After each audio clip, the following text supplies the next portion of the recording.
Good morning, everyone. I will start with a quick introduction of myself. I've been in the food industry in my whole career. I started back in 1995, working for Microsoft in 1995. So I've been always somehow attached to the localization testing. At the beginning of my career, I was more focused on software testing, but the last 6 years I've been working in the games area for localization. So I've been working for 3-4 years for Electronic Arts, and the last 2-3 years I'm working in Madrid for Enzyme testing labs. What I want to cover today during the next hour or so, it's a little bit of localization, why localization is important. I won't spend that much time on that because we have a lot of talks on this during the week. And then what I'd like to make a little bit more emphasis is how we suggest approach testing, because game testing is very complex. And the last part of the presentation, it's some tips or some advices for everyone here that somehow is related with testing. These are some mistakes that I personally did in the past, or some mistakes that I saw around, and maybe I thought that it would be a good idea to summarize some of these advices because it could help you.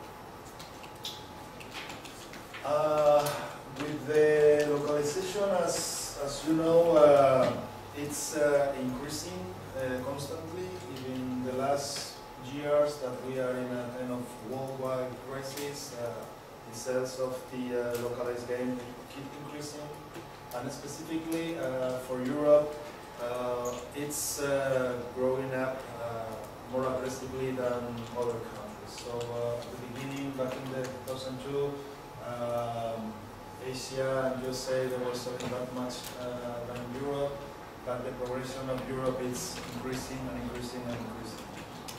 So what is the scale, or what's the unit? This is million of euros. Euros? Yeah. Yeah. So this is comparing the past, and for Europe we multiply 3 point something the figures, but for the others is 2 point something. This explains how important is getting the localization for all the companies, because they are seeing a big market over there, and it's not only that the people prefer to play games in their monitor, it's also that there's a big pie of dollars and euros here. So that's the main reason for localization. The perspective for this year, it's still that for Europe we will be selling more units than for other countries, Asia or USA. So the localization industry is very important, and the game industry, well, as you know, it's growing and growing and growing. So we should keep this in mind. I'd like to start a little bit to show that we are all on the same page about who are the testers and what's the linguistic testers. Testers are special people.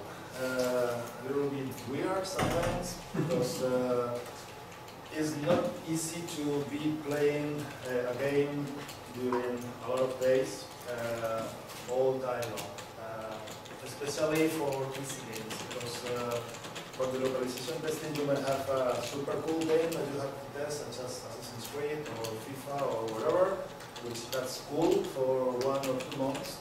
But then you have also another games that they are for child, that they need to learn how to read or how to calculate, and we need to do testing of that as well. So if you suddenly are testing a super PS3 game for 1 month, and then you go to games to teach how to read for the kids, that's something a little bit boring. But we'll have to do that again and again and again, one day, another day. So it's very easy to lose the focus and not to really test the game. But all the games are important. So we need people that they are with high tolerance of stress because it's doing again and again and again. But they also have to be, for the linguistic testing, it's very important that they are very good at their language. Of course, in English, at least to write nice reports and everything, but they really need to know the languages, the mother tongue, so we always need to check we have to do to all the testers a grammar test to check if they know their languages, if they know how to report facts, so this is important. It's very important that they also understand the difference between testing and playing, because at the beginning is the typical stuff that we are paid for playing, and that's not exactly the case, because testing is slightly different than playing. You'll have to be running certain test cases, paying attention, filling reports, so it's not exactly playing. So that's something that at the beginning for the testers is kind of weird, because they are expecting to play like they do at their houses, but this is nothing to do with that. Maybe at the last phase of the project, when quality is more or less good and stable and you can really progress in the game, but at the beginning it's full of bug reports and filling reports, so it's far from playing. And the last point is that usually the QA testers, game testers, we do have a bad repetition, because in the end everyone wants to ship the game and we are continually saying, well, this is not ready to be shipped. So somehow everyone is against us. This is at the beginning for all the testers, it's difficult to set, because all the bugs that we report, it's continually criticized, because yeah, everyone wants to move forward, but we're not. So the typical comment, oh, well, these fucking testers, more bugs, what's going on here? They are not allowed to release the code. This is us. I mean, this is the fucking testers is what we are. So sometimes it's a little bit difficult. A quick slide to ensure that everyone understands what we are talking here. Linguistic bug, basically it's everything that is not purely functional related. So everything that is somehow related with the user interface, truncations, overflows, that's linguistic testing, but it's also everything that is related with the audio, with the video. So to summarize, any part of the game that somehow it's translated, that's linguistic testing. So it's our responsibility to check all these areas, and it's our responsibility to ensure that these parts in the games are working okay. This is a workflow that I created, and I will base the presentation mainly on this flow. The first part, you are really familiar with that one, because that's the localization, what we were talking during these days. So here it's all everything related with the translation, with the creation of the schedules, budgets. So I will focus more on the orange and red one. And this would be my recommendation when you are approaching game testing, because there are a lot of ways to approach it. This is the best that I personally found, so if at some point you need to propose test plans or whatever, I would suggest this one and check if this one is working for you. The first step that we have is building the testing cycle, which is creating all the environment that you need to test the games. It's pretty different when you are testing PS3 or Xbox or NDS or so the first thing to do in any of the platforms is create the environment. To create the environment, mainly what you will need to understand is that all the consoles, they are debug kits. So in the case of the PS3, these debug kits, they are more or less standard, but the main thing is that they include a debug menu, and that debug menu is giving you a lot of information that you can attach in your bug reports. and that will give a lot of information for the developers to fix the bugs. When you are testing, you will also need to understand how to prepare your games to be tested. So you will need somehow to know how to build them. There are different ways to do this. We will not go that deep into this. But for Sony, basically what you might receive, it's either an ISO image that you will need just to burn, or you will receive a MP3 file, which stands for generation pack. And basically you'll need to compress that one and create an image that you will be using for testing. For NDS and all the Nintendo stuff, it's a little bit more tricky because the devices itself, they're very weird, and you need a lot of components because you need burners, you need emulators, you need debuggers. The media itself, it's also not that standard as when you are testing for Xbox or for Sony, because well, for Sony you have a Blu-ray, so it's okay. Here we are talking of cartridges, we are talking of EEPROM memories. Everything is very manual because you have to have a screwdriver to put the EEPROM inside, put them in the box, so it's not that intuitive. Then the software is not that bad, but all the hardware that you need to prepare to test in, that's not very intuitive at all. For the Xbox, well, we can see that the Microsoft background is computers, so usually it's okay. You will receive a lot of files, and the other thing that you need to pay attention is to respect this structure. This is the structure of every single game in the debug kits, so you just need to learn to put the right files into the right folders. Just by doing that, it will be working okay, and you will not have any problem. Because in the end, all the testing techniques and everything, it's pretty much the same. When approaching game testing, the main difference is it's the setting up the environment. Okay.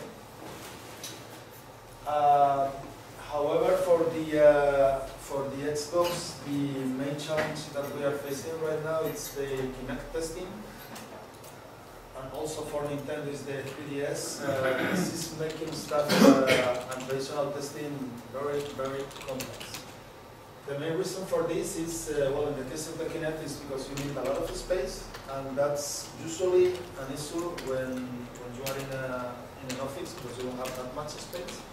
So in the past, for example, with a traditional PS3 project or PC, you could have all the desks with all the screens, all the tester sets, so it was very easy to accommodate in a 50 square meters room 20 testers.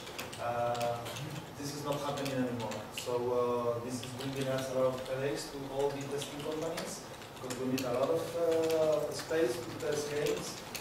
If we have a game that is shipped into 8 different languages that we are doing simultaneously, we need to have like a super big room to test everything. In the end, you really need to understand very well how the Kinect thing is working and how it's recognizing the body and all the movements. What we saw during this winter that we were doing all the pilots is that this is the best approach that we found so far. Basically, the first blue one angle, it will be the area that you will need to create to test single players games. For the dark one, it will be for multiplayers. You need always to create like a triangle because the sensor is very sensitive and it recognizes every single movement. And in terms of the space, you would need the recommendation pen is like 3 meters from the main Kinect bar, and like another 4 meters so you can move laterally. So for every Kinect setup, you need like 10, 12 square meters, which is a lot. And also you need to create this handle, because the main difference testing Kinect versus Wii, because well, for Wii somehow we were already moving and dancing and playing tennis and wherever, but in the end you have the Wii mode, and this is what it's detecting, the Wii. but here it's detecting the body. But it's also, if I'm here, it will detect another tester that it's over there. So it's always detecting everything that it's seeing. So you need to really isolate the area. For this, the best you might do is make cubicles, putting folding screens behind you, always ensuring that there's no interference in your area. No tables, no glasses, because this will pollute the movements. But testing the Kinect, it's difficult because also all the games you need to move. So you are dancing and then you see a bag. Usually you'll have to put a screenshot of that bag. So traditionally it's easy, you just press print screen, or with any control software you just capture what you see in the PlayStation. But here you are just moving, and you need to find a way to basically stop the screenshot, resume testing. The best way to do this is with this kind of similar stuff with this, which is a remote digital camera or some USB clutch. So we have to put all this hardware for the testers, so they are moving, they see a bug, they capture it, and then they keep playing and they keep testing, because it's very easy when you are testing Kinect that you lose the focus, and it's very difficult compared with other games to explain what's going on and how to reproduce the bugs, because it's moving. So that's why it's so important, the recording, that's why it's so important somehow speak with English to write good reports so the developers know what's going on. But definitely testing in Kinect is it's a challenge that we are facing.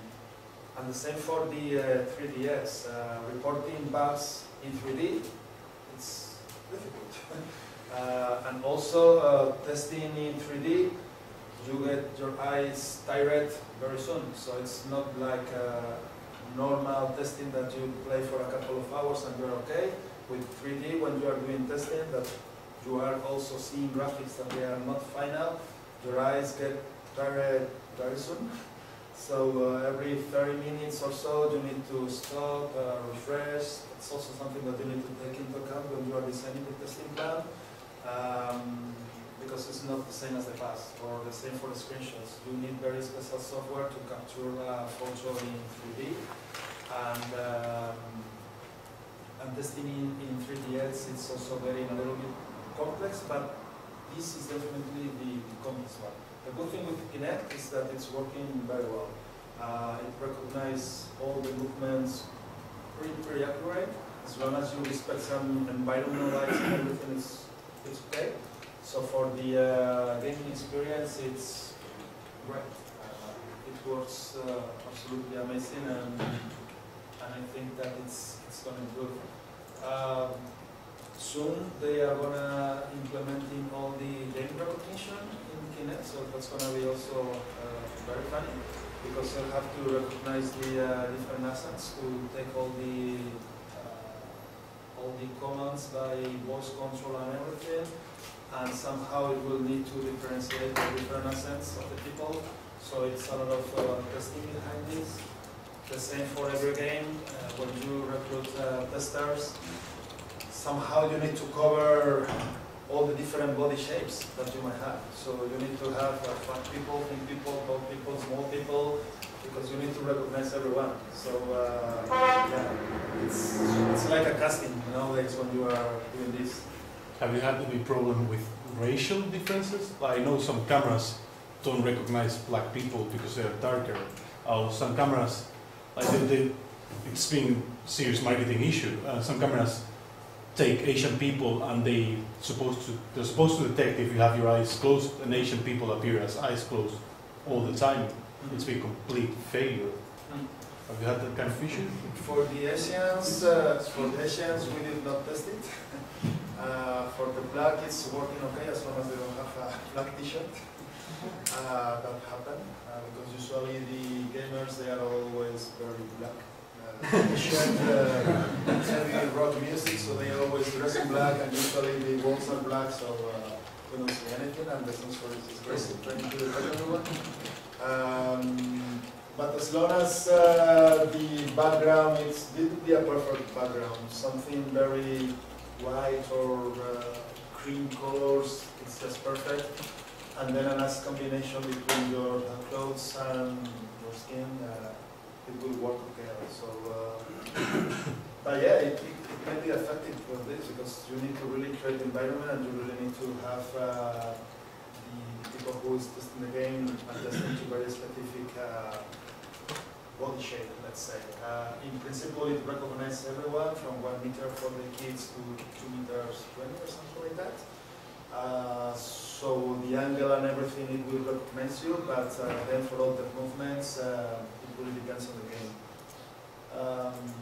But so far, the games that I have the opportunity to see and to test in Enzyme, it's amazing. They recognize your skeleton, they recognize your movements. For Dance Central, you can start dancing and it's doing exactly what you do.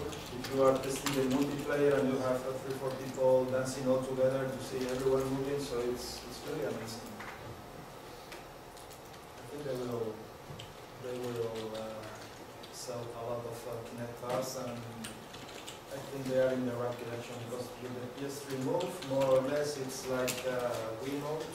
You have your control, which is great, but in the end, you have a lot of gadgets and a lot of batteries to recharge and everything. But this it works very good, and you don't need that many gadgets. You don't think that will kind of alienate what you have to call a category lazy gamer? Yeah. I think that's a lot of gamers. Yeah, it's true. Yeah. But it's just the beginning. What I'm seeing is that it's actually the same approach from for Wii, because they are starting with all the casual games, bowling, tennis, boxing, exactly the same as Wii, everything for parties. But for this summer and for next year, they are starting to think about serious titles, shooters, sports. So they are also understanding how to make all these features included in the game, so it recognizes all your movements when you are supposed with a gun and pointing. So in the end, they are working on the environment, lazy gamers, hardcore gamers.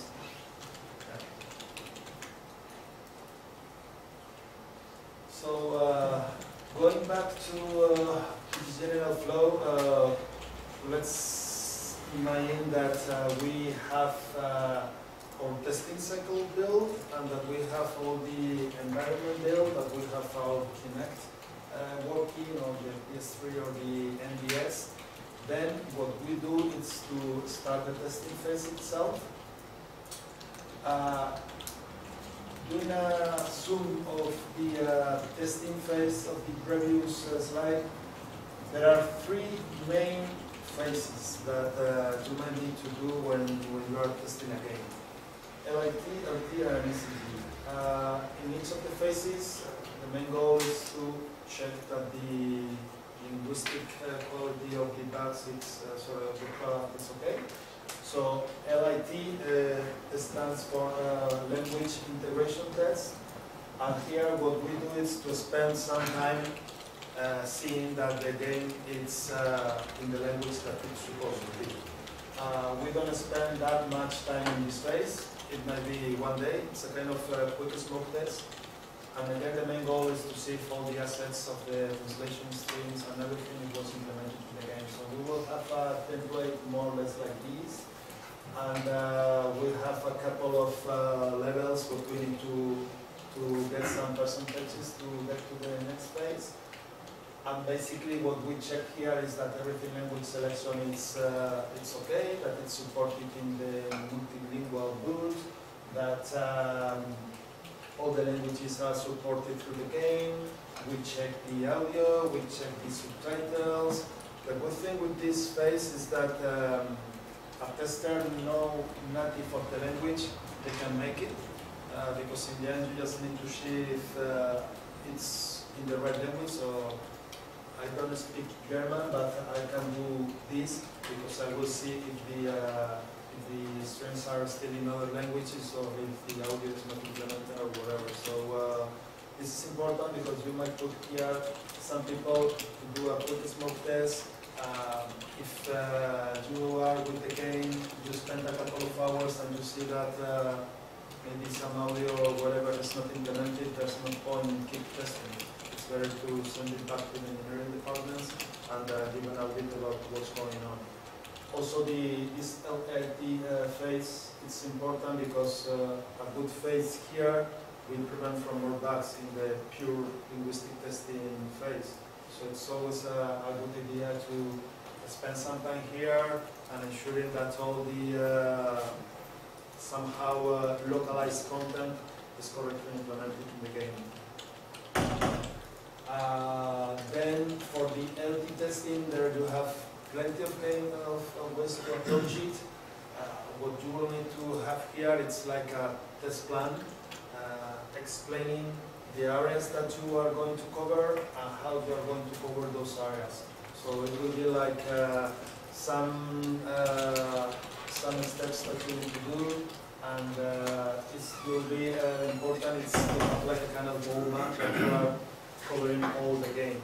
Because in the game, then you can really apply that model to the different type of games.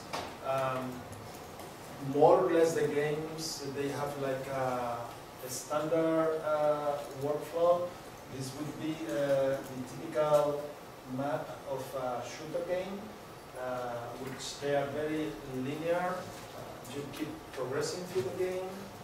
You have different parts of the game, which is always related with the main menus, everything that is before starting playing. We have all the main options, everything related with the saving, loading, so all these games, they are the same, but when you design your test strategy, you just need to ensure that you are covering all this. And then you also need to be prepared for some somehow unlock achievements and all the parallel screens that we have in all the games, because that's something that we also have to test. Testing all the achievements for the games and all these special modes, it's complex because for some of them you really need to do a lot of missions or a lot of stuff, and it requires a lot of time. So sometimes the developers, they give us cheats to simulate certain conditions, because otherwise it's really time consuming to finish every mission. If you take a player-based game, this is all the models for the sport games. Any football game is exactly like that. If you have a game like a Pro Evolution Soccer or FIFA or whatever, you will always have the same design, because it will be all these setup screens where you select your team and everything, and then you will always have a practice mode and you will have an exhibition mode, so you always need to prepare yourself to test that part. But it's also very important that you think about how to test all the seasons, because in all the seasons you will have all the achievements. And sometimes to test all the achievements, it's really complex, because well, you will need to win 5 seasons in a row to get certain screens, because you want to receive a nice cap and you want to see how is the quality of those screens. You will need to see all the text that it's appearing when you will score 1 goal from the corner in the first minute. So you need to prepare different scenarios to cover all these.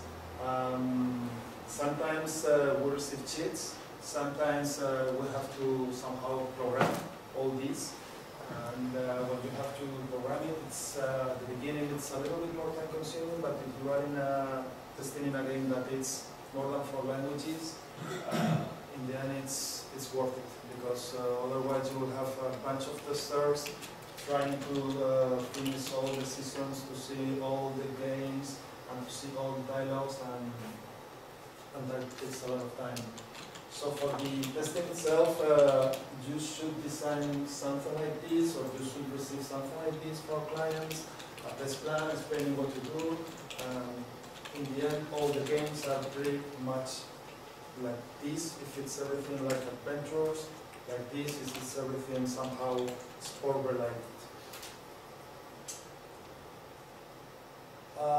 The last part of the testing process, it's the certification and the compliance testing, and this is usually done at client houses.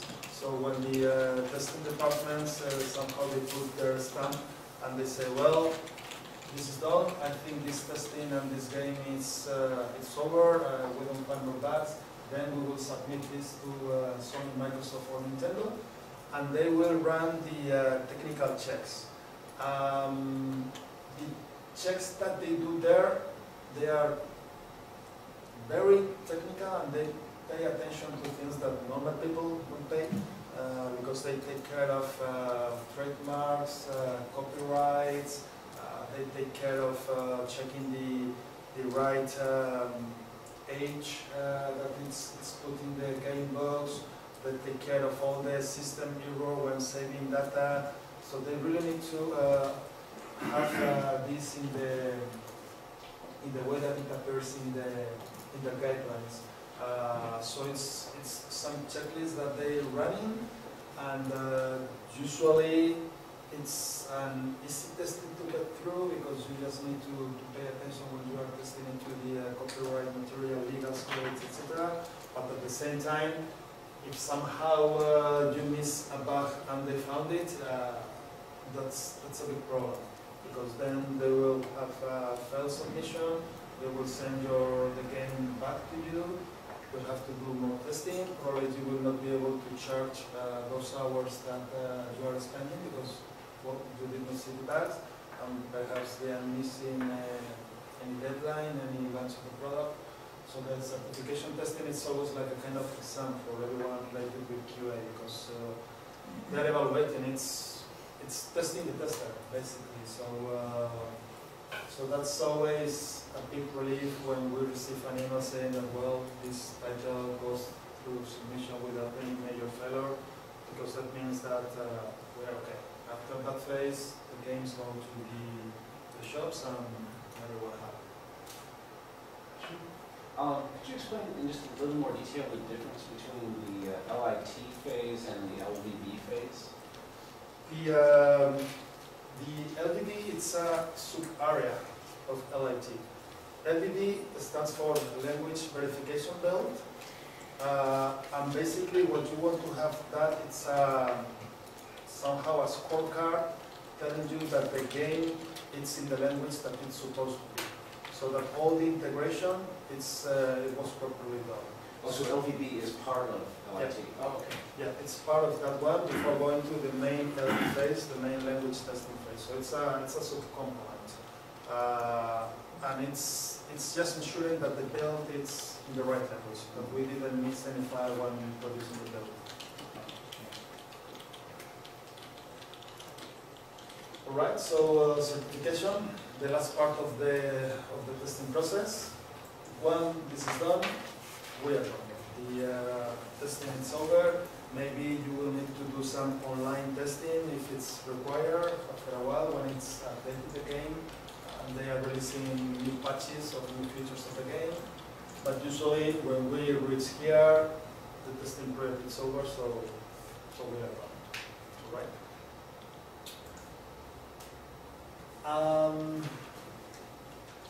I'd like to talk now a little bit about some, as I said earlier, some advices, some things that maybe you can learn.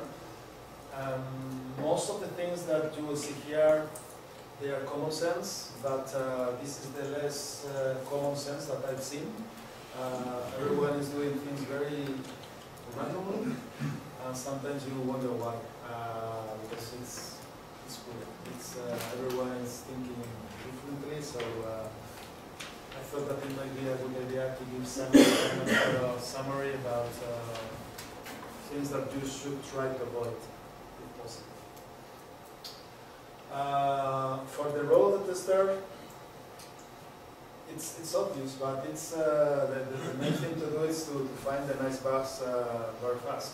Sometimes we have the testers so excited about the game features that they forget which is the main focus of the game, and they start testing esoteric situation before the normal ones. So here what we recommend is that you focus on the game and that you test the main area first, that you test what it's supposed to make the game interesting. Don't do strange combinations because there will be time for that, but that focus on the main area because otherwise suddenly you will start seeing weird scenarios that it will be difficult to see if those scenarios are everything implemented or not. So first focus on what it's supposed to be working, focus on the areas that they tell you that it was working, focus on some areas that it require more code, because any new piece of code, it might mean some risk to produce new bugs in the product. So basically the thing is to do the normal testing at the beginning.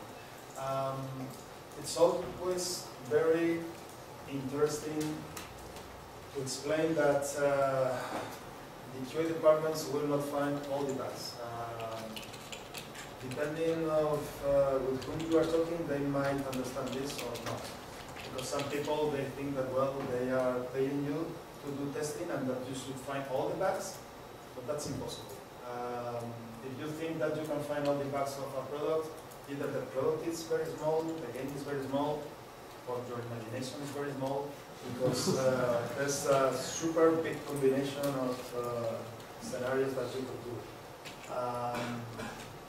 It's not a good idea to talk about complete testing, because if you are a project manager, test manager, or whatever, and you are talking to a client and you tell them, well, this will take me 5 days to test completely, they might think that in 5 days you will have run all the different checks that it could happen in that part of the game or that game itself.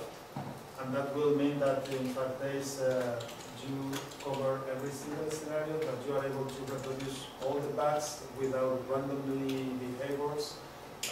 So it's very tricky to talk about the word complete. It's better to say, to explain the areas that you cover with the time that you have and why that part of testing was worthwhile. It would be also interesting to tell them the areas that you are not covering, why you are not covering, and why it might be also worth to test. But it's always very important that you be transparent, that you don't create false expectations when you are talking to clients, because you cannot test everything, you cannot find all the bugs, and you should be prepared to receive some questions if some of the tester miss some bugs. So the only way to do that is to write clear reports explaining the areas that you cover, in test cases that you run, and try to avoid the feeling of saying, well, this is bug free, because it's not. It's also interesting to see that the testing department, they are called quality assurance department, but in fact, testers don't create quality. Quality comes from everyone in the team, but they come from the producers. The testers, they might think as if they break the game, but the truth is that the game came already broken. So what we can do is to help everyone in the team to make a good game, but in the end, the quality is coming from the producer, it's coming from the designer, it's coming from the programmers. What we can do is to help them with that, and we do that by doing a nice testing, we do that by reporting good bugs, we do that by giving a kind of advice from a quality perspective, but the quality is not really coming from the testing phase, it's coming from a team effort, and the QA department is one of the steps of the localization process. But it's a team effort. Although it's called quality assurance, if we don't have a good implementation of the code, there's nothing that the testers can do apart from reporting the bugs, but then they might not get fixed. So it's important not to make a strange assumption of the word quality assurance, because quality is coming from a team effort. The most important part for the testers is everything related with bug reporting. So here, what is very handy is to ensure that you are very good at writing. In the end, your bugs, it's like your visitor card. So the better you report a bug, first, the best perception they will have about your professional image, because they will see that you are reporting all the information. They will see that you are giving all the details. Usually, you will not be present when your bugs are read.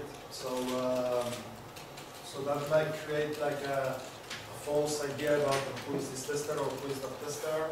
So if you want to have all the bugs fixed, the best you can do is to write all the steps. And if you give that information, for sure you will have all the developers. Because don't forget that in the end, there are some developers here, but in the end we are close to the final days. Everyone is really busy, so they will have to fix a lot of bugs during overtime, during nights, weekends, or whatever. So what we don't want to have is bugs very quickly writing that the developers cannot understand 3 a.m. So at least be professional and help them with that. Also for some project managers or some test managers, executives, whatever, at some point of their career, there's some temptation to evaluate the performance of the testers with the bugs that they enter, with some kind of queries in the bug tracking tools.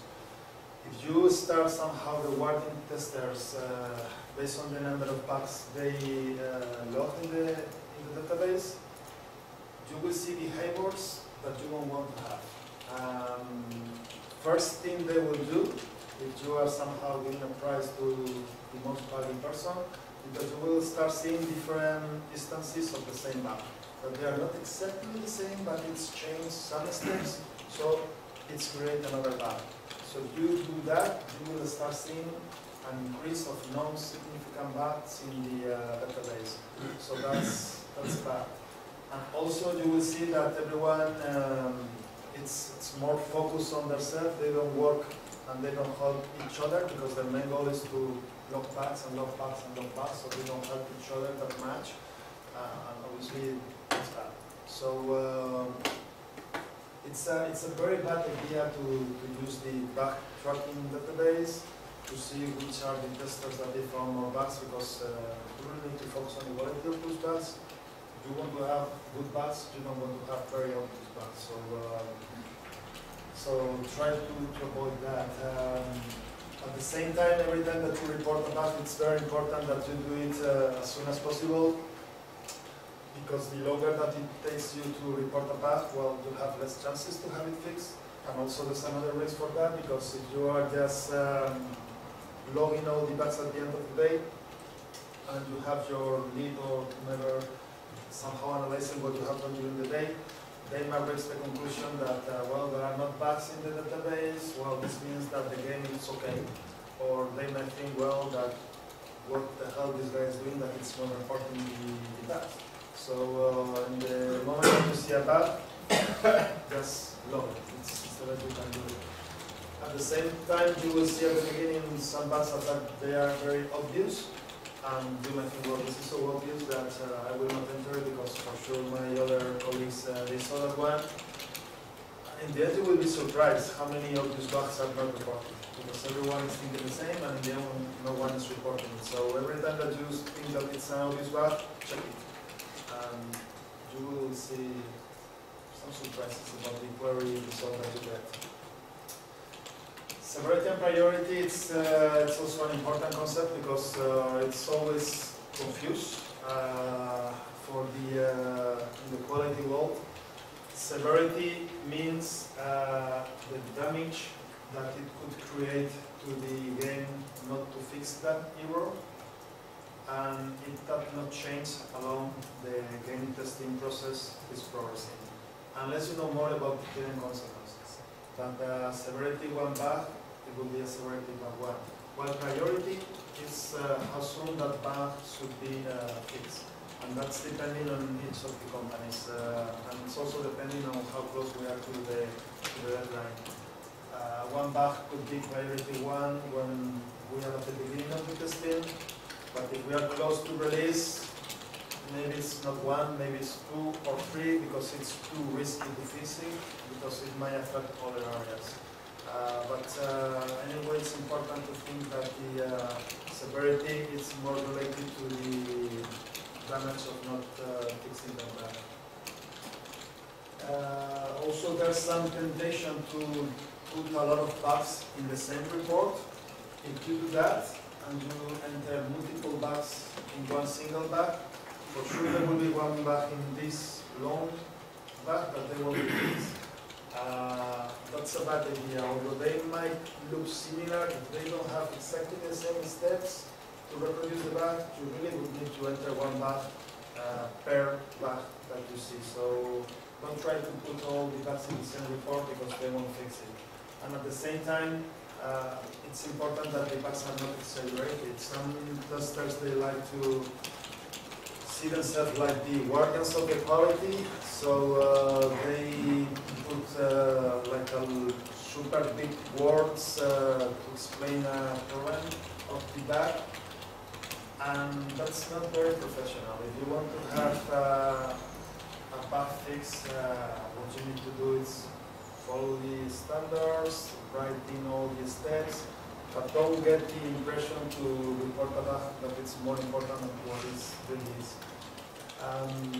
At the same time, when you are reporting the bug, the title of the bug is the most important thing, mainly for the executives, that at some point they will receive a bug report of the game, of the bugs that they are still in the game, and they will decide if they somehow postpone these bugs and if they launch the product, or if they hold on a little bit. So these people, usually they will not know you. They will see just a full report with a lot of bugs. They are just seeing the titles. So if you want to get their attention, it's very good to write a nice title, summarizing a little bit the consequences of not fixing the bug. Don't try to be very, very generic, because that will not work. So the best thing to grab their attention and to ensure that the bugs are fixed is to have a good title. And at the same time, we cannot think that we are going to have all the bugs fixed for different reasons. For the testers at the beginning, they are very upset when some bugs they are postponed, because somehow you are testing a product for whatever amount of time, and then suddenly you see that all your bugs are postponed, and you might think, well, what am I doing here? They are not fixing any of my bugs. It's important, don't take that personally. In the end, the main reasons for this is that they are not fixing the bugs, either because it's very risky due to the phase that we are in the project, because it might have side effects and create other bugs, or it might be because the clients, they don't have money and the budget is over. So they cannot invest more time in fixing those bugs. So yeah, well, it's a bug, but we will need more bug fixing, and there's no more budget for that. So it's important to understand that, because for the testers, as I said, they get very pissed off with all this, and they don't really understand why they are testing if in the end they are not fixing any bug. The last part of my advice is it's that sometimes the testers are forced to test something, even if the testers know that the quality is not good. You should not accept that. If you know that a build is not good, it's a waste of time. So what you need to be is polite and have a nice explanation where you are not testing this build. And the reason for this is that if after 10 minutes you see that some part of the game that they were supposed to be fixed, they are not, probably the right files were not included, or the other way around. If after testing for 10 minutes you see that some part of the games that they were working are not working, probably this means that the right files were not using the compilation. So any bug that you enter in these circumstances, they will tell you, well, yes, that path was coming from the wrong files, or blah, blah, blah, blah, we are not fixing that. So there's no point for that. Or at the same time, if they tell you, well, this is your build, please test it, you will receive another one tomorrow.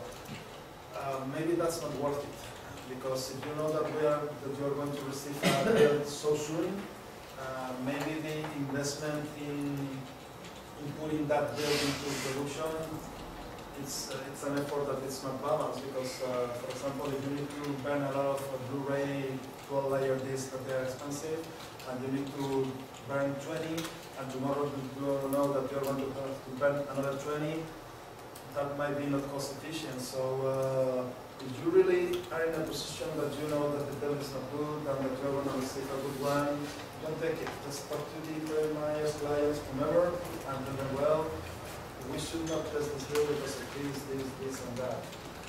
At the same time, when you are talking to the clients, everyone will ask you how long we need to test this. We don't know. There's no formula to know exactly how much testing you need to test a product.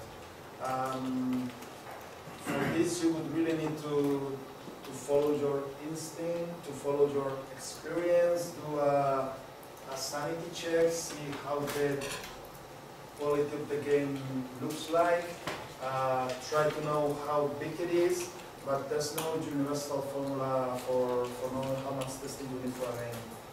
The only advice I could give you is that you should never budget for only 2 testing cycles, because budget only for 2 testing cycles, it might be that, well, the approach will be something like during the first testing round, you find all the bugs, and during the second testing round, you check that all the bugs were fixed. That's a good approach. But now, back in the real world, the more you know about the game, the more bugs that you will find, and it's very unlikely that when the developers are fixing all the bugs, they fix them all at the same time, and that they know they don't create new bugs by fixing all the bugs. So budgeting for 2 testing cycles is not enough. Even though we don't know how much testing we need, 2 testing cycles is enough. It's not enough. You will always need more testing if you want to have a good quality testing in place. Correct? Question, just quick question. How do you actually manage the relationship with the client in that case where you don't really know how many testing cycles you have? Because obviously there's a limited budget for testing. So how do you sort of balance the different factors? What you do for that is at the beginning, you design your test plan, and you focus on the, if we go to something like this, basically you will put most of the best efforts in the first levels of testing. So you will design your testing, your test cases and your test plan, explain to the client, well, these are the areas that we are going to cover because we think that these are the areas more visible to the clients. Here in the loop, we will put less effort. We will do 1 round, but we will not test that many because we will retire all time and time and time. So basically, you create a matrix, putting some priorities and assigning some time for that. You create some documents step by step for the testers. So you have a team that is somehow expert in the game. So you have a team that they are experts in sport games, in shooters games, in cars games. They break somehow the product because usually we have the alpha or beta a couple of weeks in advance, so we can play with the game and see how complex it is. So we get a rough idea about the complexity of the game, and we make it pieces, and we make small test cases. All that information is sent to the client, and telling them, well, we are going to spend in this area 1 day, in this other 2 days, blah, blah, blah, blah. With this, we should be more or less okay.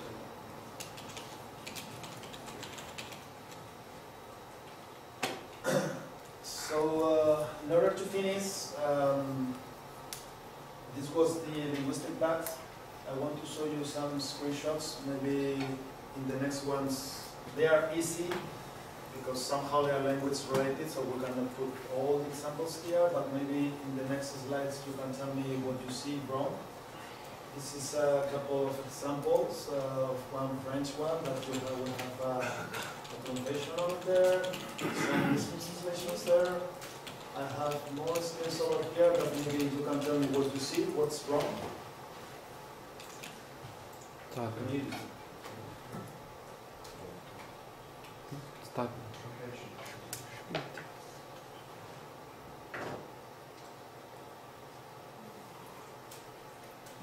Well, community is in English, and the other text is in German. Is that right? On the left, the body column. Okay. Community. Cora text in classic form. This one?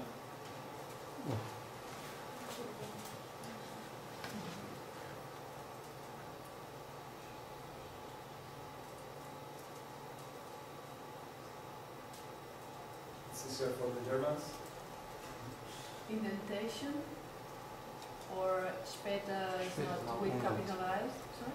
It doesn't have umlaut and später. Später, I can see. I'm seeing an umlaut, but maybe it's You know it should be there. yeah. There is I an thought there was overflow. no in this I word. This word should be at the same level on that one because you have this shape involving everything, so we have an overflow text here. It should be inside of the box. This one?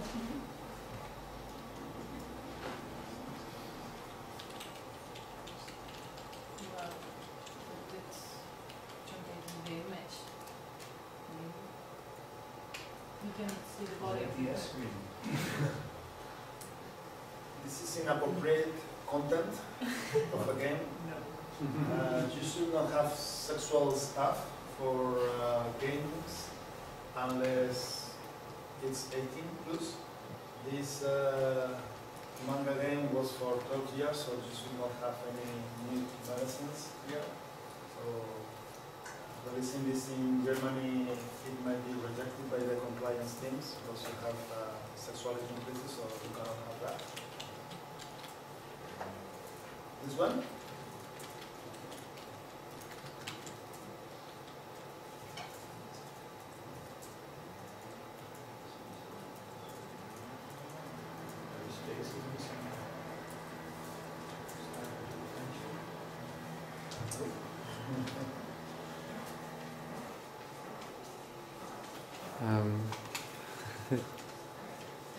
Although it's not language related, you can see it.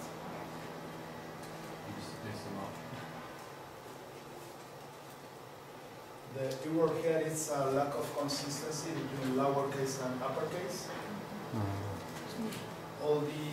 This would be a error that they found in the certification phase because all the options of the menus they have to be uppercase. So if we have understood that they don't see this, although it does not look that important because in the end you understand it, you just keep touch. In the end it's not that important, in the end it's a problem because we are not respecting the guidelines for options in a game that it's always uppercase. This one? No. The thing is that it's not exactly that it's in English, that it's a placeholder of a translated string that for some reason it's not implemented in the game. So we have a problem there because the builds are not using the right files because we are not receiving all the translated strings from the translators. So we have a serious problem there because that might mean that there are files that we are not including in the test files because we are seeing a lot of placeholder with new content. Right? That's pretty much it.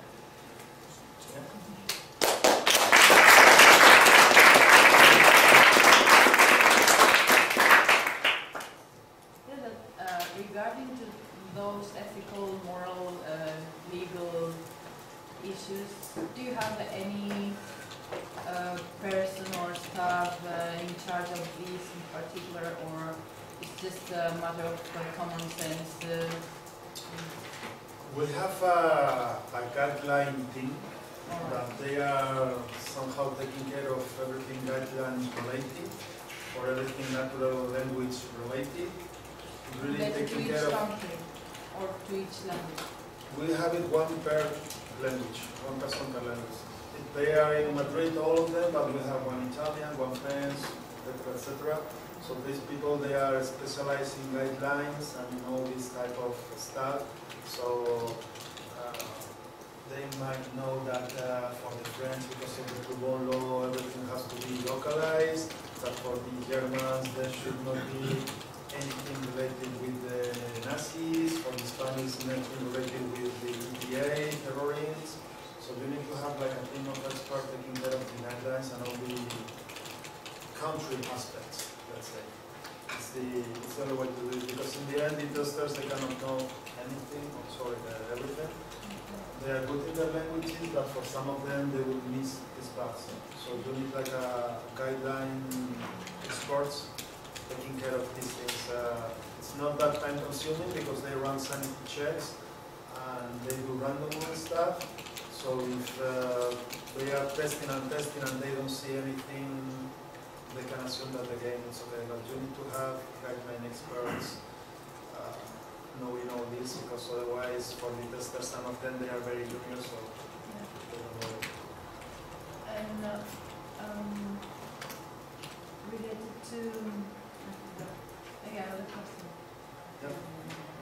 I was curious to know, maybe if you could speak a little bit to the sort of communication flow between different testing teams. For example, if you're testing a game and you're testing it in several different languages, how do you prevent, or do you prevent, testers from finding similar bugs, maybe identical bugs that might be language independent? For example, there's text that's overlapping. It might be a problem for all languages. Is there anything special that you do in that case? And then when a tester is actually entering data into the database, do they have access to all of the bugs regardless of language, or how does that actually work? How do you manage that? The structure of the normal structure of a testing department, without having too many management levels, you will have the test manager, the leads, and the testers. That's it. Then you might have senior testers, or you might have database testers, but usually you have like the 3 levels. So you will have one lead that is taking care of all the languages, and you have all the bugs and all the testers reporting to that lead. The lead is responsible to validate the bug of every single tester, unless somehow they have experience. But what we cannot do is, when we hire new testers, allow them directly to enter the bugs in the database of the client, because they will do some mistakes. So somehow we put a first filter, who is the lead or the senior tester. This is the person that they will be checking what you were asking. They will see if the bug is really a bug, if it's multilingual, if they need to explain better. So the lead or the senior tester is the person who is in charge of somehow validating these bugs and marking the bug as real. Unless the testers, they don't have that much experience, somehow they work in a hidden database reporting everything, but it's not seen by the clients. I see. Sorry, is all your testing work done in-house, or do you get testers to work remotely as well? At our company, we bring all the testers in-house, because building the testing cycle is quite complex. For the testers, they will not have access to buy a debug kit for PS3, or they will not be able to reproduce the environment that you need to test in NDS. So you really need to bring everyone in-house. Also, there's a big security problem issue, sending everything to everyone. So we always have to do this in a secure location, and everyone needs to be in the same room, so you cannot do remote testing. Sometimes when we are really in a hurry and we have some problems that we need some testing that we cannot have, what we do is screenshots, and we send the screenshots wherever. we have difficulties in finding mainly Norwegian testers. So when we don't find Norwegian testers willing to travel to Madrid, what we have to do is screenshots, a package of screenshots, and they report what they see. It's not the best, but at least it's something. But every time we can, we try to have everyone in-house. Now I remember. Yeah, well, you said that there are no magical guidelines for testing and that there are no key recipes for this. It's just a matter of experience and but I guess that you have a team working on these, and this is something dynamic, and you must record this somehow. So I guess that you have a kind of archive or register of bugs taxonomies, or according to the type of game, to the language combination, that you can classify these, and then you can give some guidance to your staff or the people who maybe could start from scratch, or even for you not to skip any step. Or do you have an archive or something like this? Statistics also yeah. for the statistics. Yeah, we are full of templates. In the end, you have a template for every type of game, and more or less for every client, because in the end, when you know your clients, you know more or less how much they are gonna spend. Yeah. So you know if you are talking of 2 weeks testing, 4 weeks, or 3 months. So that's the first thing you need to know, is to know your client, and well, these people usually spend this much in testing. Well, I'll assume that in 100 hours, this is what I'm going to do. While for others, they do long testing cycles, so you really take your time to analyze everything. It's not the same testing for iPhone than for the Switch, so you really need to know the platform, the client, and then the title. And the other thing that you will do, it's, as you said, it's statistics from previous versions, if any. So for a game such as FIFA, that you've been doing FIFA for 20 years, it's easy, because you have an historical data of the bugs per version.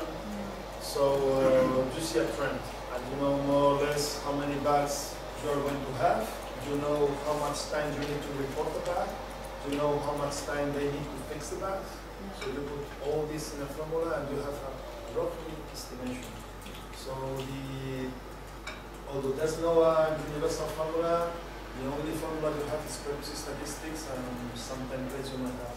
Yeah, because I guess you just not say to the client, we don't know how long it's going to take. No idea at all, but more or less you can say an average. So, yeah, you put that in, and in the end you do a certain list of assumptions, and that's it. But the only material you have is previous versions. Yeah.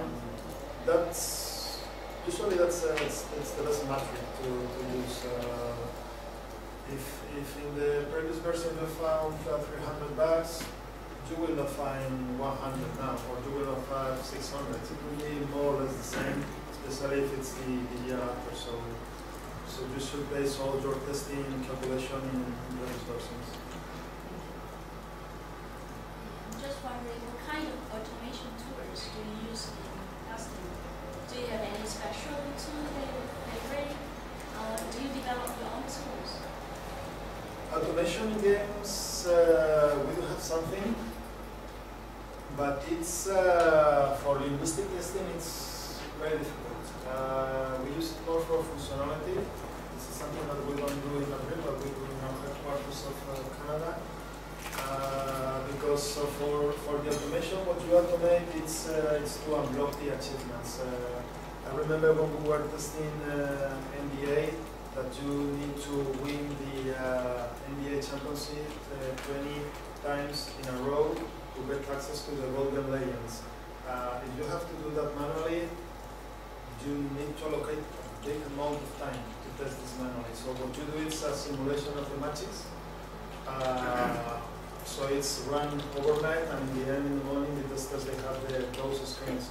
Or in a game like FIFA, what you automate is that with a key combination of the controller, you can have a penalty shot, so you will win the matches.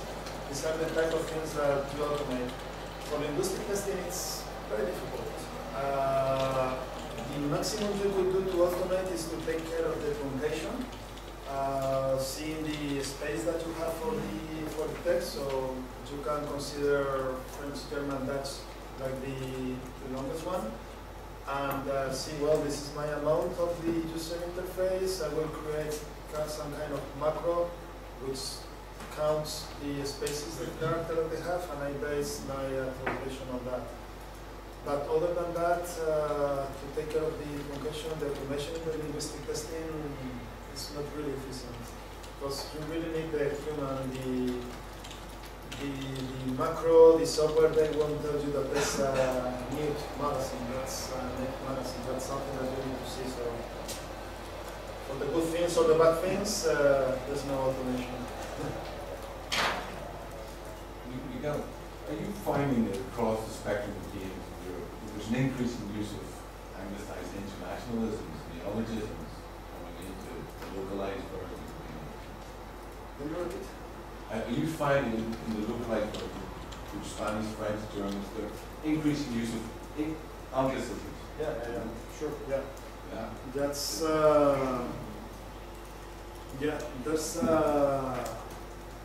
there's a trend from that. It's contamination, polluted, you want to tell, because for some terms in some languages, mainly for the French, there's no equivalent one.